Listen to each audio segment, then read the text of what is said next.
Good morning, everyone, or maybe afternoon, depending on where you are. I am Carmen Alana Tibbetts, and welcome to the Agosia Art Studio. And this is my first real Agosia Arts Live. Last week, I made the announcement that I was going to be doing this every week, and I'm really hoping to stick to my guns and do it. So this is the first time, and I'd just like to give you a little bit of background where we are. So this is the actual studio where I work. This is probably the cleanest you're ever going to see it because, as I mentioned last week, at the end of a year, beginning of a year, I spend a couple weeks going through the studio, cleaning absolutely everything, and I make sure that all my fabric is nicely folded and everything is easy to see and blah, blah, blah. So if you look around, you see the fabric all nicely folded and all of the bins look pretty good, and even the things that are up on my design wall over here, they're nicely arranged. So I am here in the studio. This is all of my materials that you see in the back. This is my dress form Perla, and I'll talk about her in a minute. And the setup here is very much DIY. So I literally have a box and my laptop sitting on top of it. And I'm trying to get the lighting okay so that you guys can see me okay without any weird shadows or anything. So it's a very cloudy day here. I have a window over there. And to get a little more light, I have the overhead light on so you can see my hand lit up.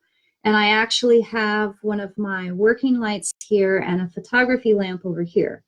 So I know it's kind of a wacky setup, but I wanted to make sure that everything looked okay so that you could see it.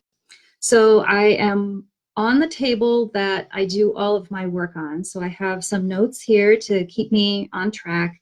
And then a couple things around that I'm going to show you as we go on and talk about various things in the studio. So my goal with Agosia Arts Live is not just to tell you what I'm doing right now and the things that are going on here and projects that I'm working on, but also to talk a little bit about the philosophical issues behind working as an artist and the things that I think it's important to keep in mind as you think about your work and as you work. So I'm going to throw out topics every week. So this week I've got two. Sewing, actually that's for next week. This week we're going to talk about my scrap bin, which you may be thinking, who wants to talk about a scrap bin? But there are some important issues to talk about with a scrap bin. The next is UFOs, and we'll talk about what that is. And then last, I'm going to show you the things that I'm working on right now. So every week I'm going to stick to some topics and spend a couple of minutes talking about each one. And if you have a question, go ahead and throw it out there. I can see that John has just joined. Hi, John. I know who John is, so it's very nice that he's here. And I'm glad to see that this works because I've never done a Facebook Live before, so I didn't know where the things were going to be that pop up if people ask or people join. So anyway. Let's go ahead and start with the first topic, and that is my scrap bin. So I am a quilter. That's one of my hobbies, and I actually do quilt a little bit as part of the business. And I'm a textile artist, so I make dolls. I don't know if we can see any in the background. I think they're all hidden behind Perla over here. And I work with a lot of fabric. So the thing for me is that I use almost all recycled materials, and I'm very lucky because people give me stuff. So my main fabrics are wool, silk, and linen. Because the fabric that I use is recycled, you may be thinking, oh, well, you know, it's not that great. But actually it is amazing stuff, and we can talk about fabric maybe another time. But the basic process for me when I get something, let's say that somebody gives me Uncle Ted's jacket from the 1950s. Beautiful wool fabric, patterns and textures that you just can't buy today, which I guess is another topic for another week.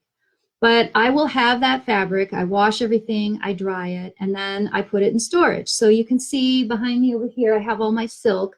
Those are all silk shirts. Then I have all of my wools and linens in huge bins over there in a closet. So I will have something there as a resource, and then I get an idea to do a particular piece of art. I'll go into the bins, into the shelves, I pull something out, and so I use my fabric to make dolls first. So then, of course, you have this fabric and it's got all these holes in it, and you're going to get all these weird shapes and stuff like that. So from there, the step is to use the scraps to make quilts. And I actually have a bin behind me over here, and I put fabric scraps that are, say, like this big or maybe a little bit smaller in the bin, because that I can use for quilts, but it's too small to use for dolls. I can't make arms or legs or even clothes from something like that. So then I'll get a bin full of stuff, and then I will cut out whatever quilt pattern I'm going to do. Usually it's Drunkard's Path, and we can talk about that at another time. And then I'll get all these little itty bitty scraps. So then if I have something that I can't get a quilt block out of, then the next step is to make my little birds. And if you've ever seen me at a show, you know I have like a big bowl of these, and I can use the scraps to get these long pieces that make the little birds. So then when I'm done with that, using all of those scraps to make little birds, then everything goes into the scrap bin. So this is the table where I work, and my sewing machine is sitting over there, and I have this bag, and anytime that I snip a thread or trim fabric or whatever, everything goes into the scrap bin. So I have all these little itty bitty bits, I have pieces of yarn, I have pieces of thread, and then you see like this is actually like a button band from a silk shirt. So if I have something that I can't use in any other project, it goes into the bin. Now, a lot of sewers would say, well, just toss that. But this is useful stuff. This is a resource. So I actually use it. Once the bin is full, so now we've got the full bin, I actually get it, and I have an old mat, and I put a pile of it, and I go with a rotary cutter, and I cut it up into little itty bitty tiny bits. And I use those little itty bitty tiny bits to stuff these birds and sometimes to stuff my art dolls. So when I tell people that nothing goes to waste in my studio, that's true. I literally use every little bit that I can. So that's a good practice for a number of reasons, but one of them that I'd like you to think about from the philosophical point of view of being an artist is the quality and the value of your resource. For me, this cloth is a resource, and it represents money. So from a practical point of view, if I didn't use this, I would have to go out and buy stuffing. So that would add to the cost of materials for my artwork. But also too, it's a point of being just a responsible person. You have something that somebody has given you, people donate fabric to me, and I have to use that, I feel, in as responsible and respectful a way as possible. And so that means that I have to use every little bit of it. And I do try to do that. If something is really stiff or really nasty, in terms of, I have like motor oil poured on it, well, I'm not going to use that because that would ruin my artwork. But for the most part, I do use everything. And a lot of people are not so considerate of their materials. And, it's something that you have to think about. I think that most artists and craftspeople that spend a lot of time doing whatever it is that they do, or that make a living doing whatever it is that they do, they become more conscious. It's like, well, how can I cut costs, but how can I do it in a way that maintains the quality of my work? So for me, some people, they hear that I use these little scraps to stuff the little birds, because a lot of people buy these and they want to give them to their dogs or their cats or maybe their babies. And I say, well, maybe you shouldn't do that, because if it breaks open, it's not the nice uniform fluffy fiber fill that everybody is expecting, and so it could potentially be a choking hazard. So some people look at me and are like, well, why do you do that? Why don't you just buy something and stuff it? And it's like, well, it has value. It can be used as a stuffing. It serves its purpose. And in actuality, that stuffing that goes into these guys is a better stuffing for something like this because it has a little more heft and weight. And these guys will actually sit on a table, and a doll, if you have a doll and you use it to stuff that, it will sit and have more solidity, and the fiberfill, it just kind of, it's very lightweight and it flops around, and that doesn't work very well.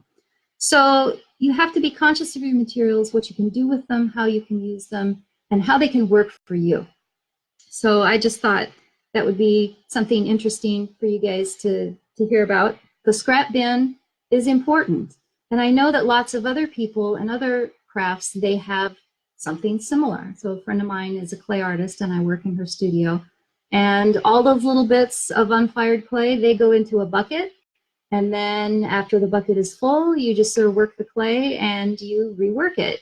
And all of the things that don't work out that are fired in the kiln and maybe they're ugly or they break or whatever, you can grind those up and you can add that to the clay and you can do all kinds of things. So materials are important, and you go out and buy something, you have to use all of that something. If you are given something as a resource, I think you have to do your best to use all of that something as a resource.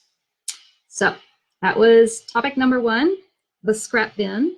The next topic is UFOs. So I am the member of a quilt guild here in my town, and quilters have something called the UFO. And I brought this up with a couple of friends of mine who were not quilters, and they're like, what is a UFO? And they were thinking, because I'm from New Mexico, I'm thinking, whoo, UFOs in the sky. Nope, it's short for unfinished object. And it's something I think that a lot of people have, no matter what your art or craft is. You start something, it doesn't go along the way that you thought, and so you just sort of tuck it away somewhere out of sight, and it becomes the unfinished object. So in my quilt guild, we had a challenge a few months ago to either finish one of your UFOs, and we had to take in our UFOs and introduce it to the group and tell everybody about it and how old it was. And that was kind of interesting because a lot of people had UFOs going back 10, 20, 30 years. I mean, can you imagine? The other option was to bring in a UFO and say, okay, I am never going to finish it. I hate it. It makes me feel bad. I just don't even know what it is anymore. I'm going to give it up.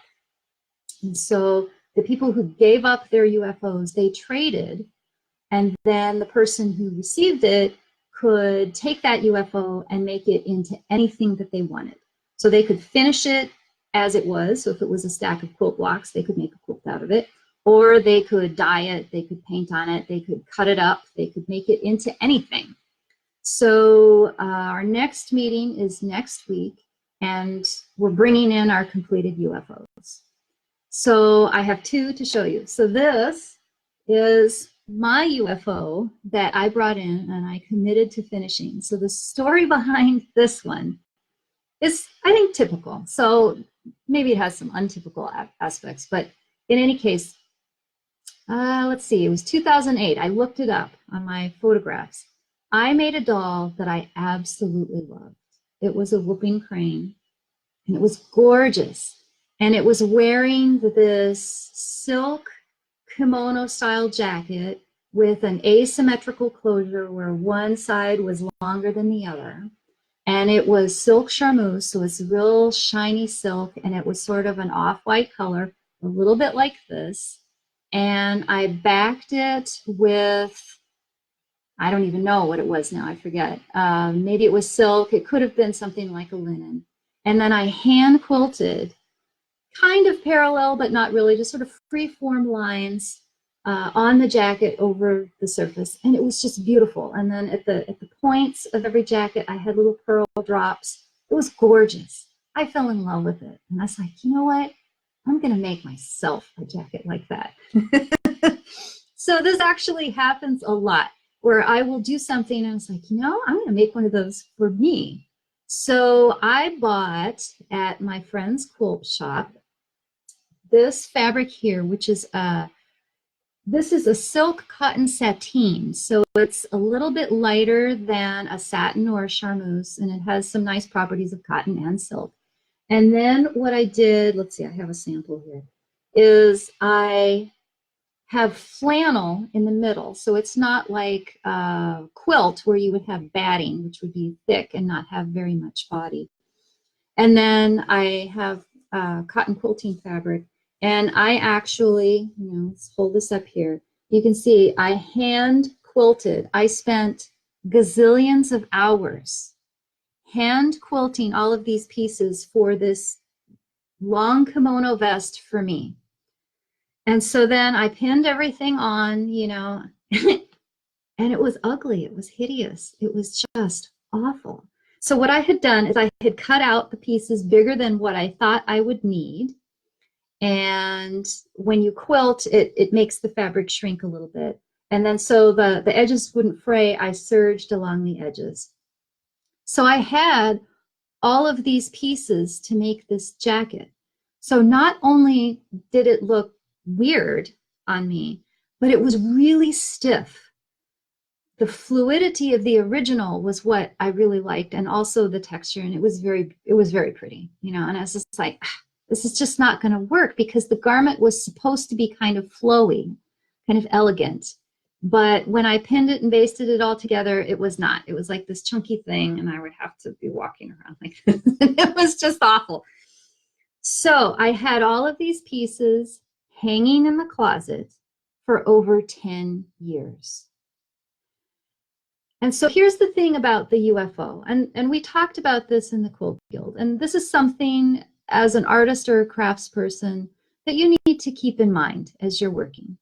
So you have something and it's not working, you put it away, but every time you bring it out, it's like a little package of negativity, right? You're thinking, man, I had such high hopes, but it didn't work. It was a failure. And every time you look at it, there's that reminder of that failure. And the thing that came out when we were talking about this at the Quilt Guild meeting is that you put so much work into it. I literally put, I'll say I put at least 50 hours, maybe more than that, into the hand quilting. I mean, look at all of that quilting. That's insane. This is not doing it on a machine where you whip it through really fast. No, this is hand quilting.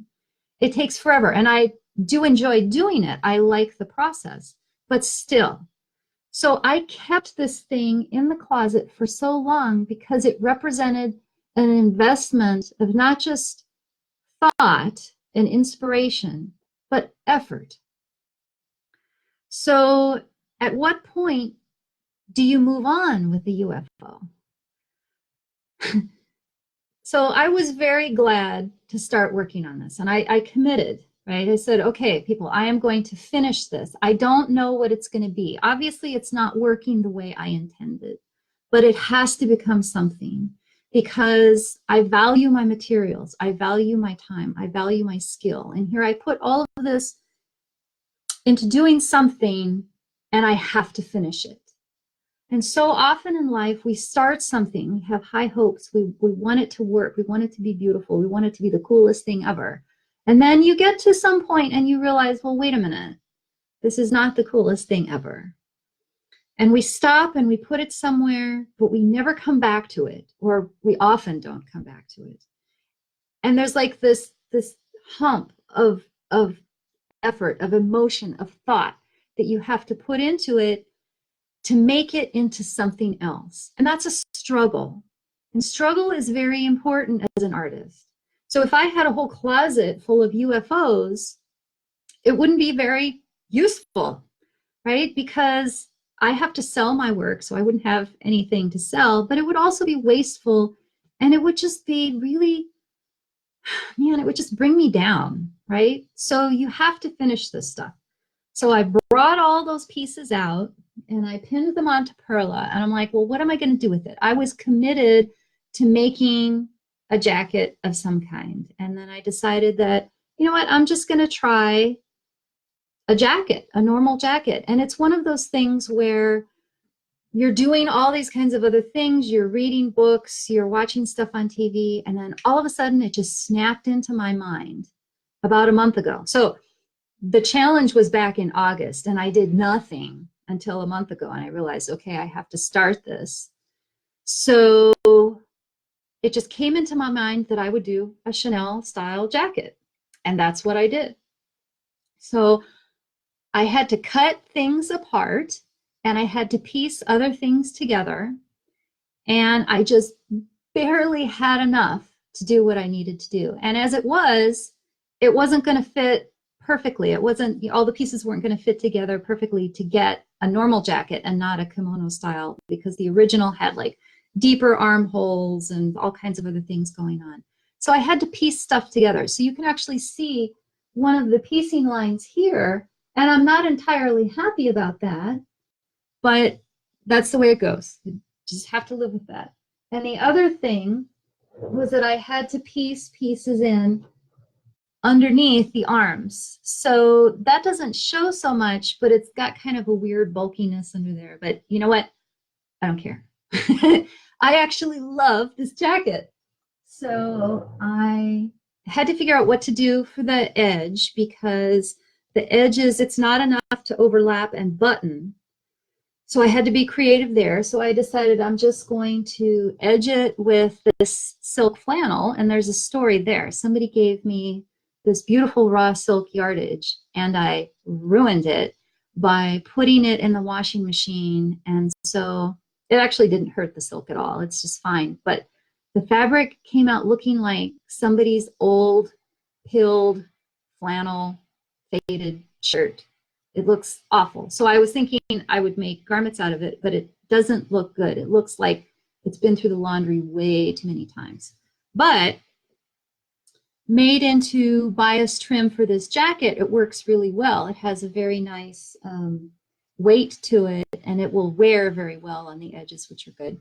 And then I had to think about what I was going to do for the embellishment, because a Chanel jacket has like all of these, you know, things on the edges.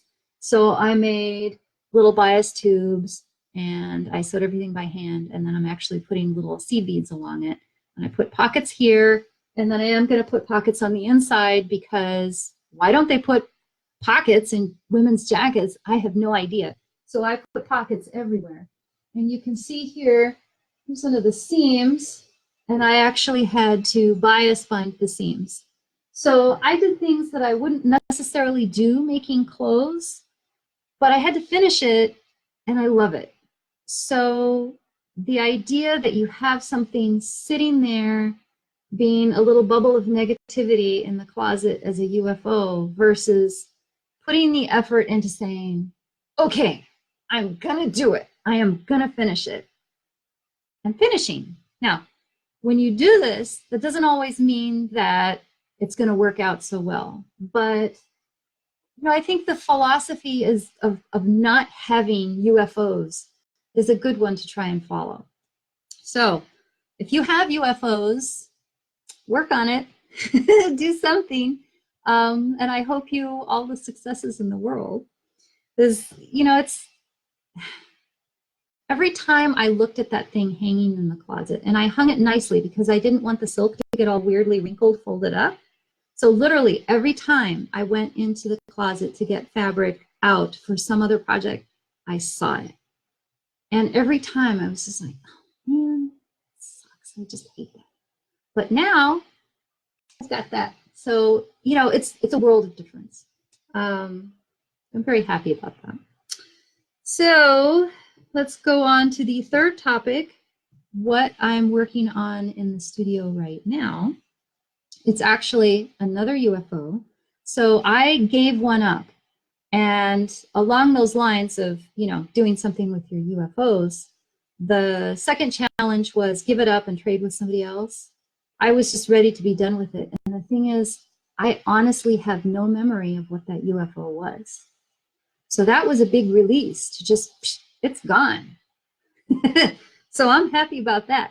So I got somebody else's UFO, and what it was a series of quilt blocks that the person had made, and they didn't like the fabric combo and they didn't like the colors. This was the original fabric, which is kind of it's like trees and maybe little red buds in bloom or something like that. And she didn't like that. And so I got a few quilt blocks and then quite a bit of yardage of this. And so it's like, well, you know, what am I going to do with this? I didn't particularly like the quilt blocks. I didn't like the contrast of the colors, the green and the pink. It just wasn't for me. And then this fabric that shows up as a light green, it's actually a white on white print fabric. And I dyed everything green. So behind Perla over there, you'll see this strip of green fabric. So I dyed everything green. So I dyed this to get it more uniform like that. So that was step one. And I'm like, well, you know, what am I going to do with it now? I'm not going to make anything quilty with it. I don't think I really want to cut this up and make a doll costume out of it. Some people might cut these up and make some kind of stuffed animal from it. People do that, but I just didn't like the contrast aspect of it. So again, I procrastinated, and it's like, you know, I waited until the end of December. And then I was like, hey, and again, I don't know where these ideas come from. I decided to make a baby book. So if you are a sewer or if you have kids, you might have seen those little cloth books that you give to babies or toddlers. Sometimes they're called quiet books. And they're fabric and it's simple sewing. And you might have, you know, little animal faces, or you might have little doodads, things for them to manipulate with their hands. And so that's what I decided to do. So I got some other fabrics that I have in the studio. So I have some other greens, some browns, got some pinks and yellows. So I decided if I'm going to put the work into this, this is something that I want to use in some other way. So what this is a proof of concept, and I actually don't have a piece finished. Maybe I will, well, I guess I'll have to have something finished next week, since next week is the meeting. So I came up with a design for the baby book, and you can't really see it too well here on the screen. And what it is the story of a seed. So the little seed is there on the ground, and then puts up little leaves, he's a little sprout, and then he grows a little flower, and then a little bee comes in and pollinates, and then makes another seed, and the seed falls. So it's going to be a 10-page book. So these are going to be the covers of the back, and then I'm going to use that green fabric as the background, and then probably these browns for the ground. And then I made a whole bunch of these little yo-yos, which are going to be the little seeds. And then I've got the petals of a flower, and you know, so on and so forth. So you're thinking, well, who cares about this? So I am a working artist. Time is money. So this is cute. I could certainly do this sort of thing and give it as a gift to somebody, or maybe give it away in the guild as part of our fundraiser, something like that. But I am actually putting the effort into, you know, go ahead, doing all the sketches, and I am coming up with all of the patterns for every single page. So I will make all these patterns, I will write up all the instructions, and then this is something that I will sell as a digital download on Etsy. So it may seem kind of crass to say, well, you know, you're using all of your time that should be just something fun and hobby-like to make $1. It's like, well, you know what? My effort has value, and it's something that's unique and interesting that other people may want to do.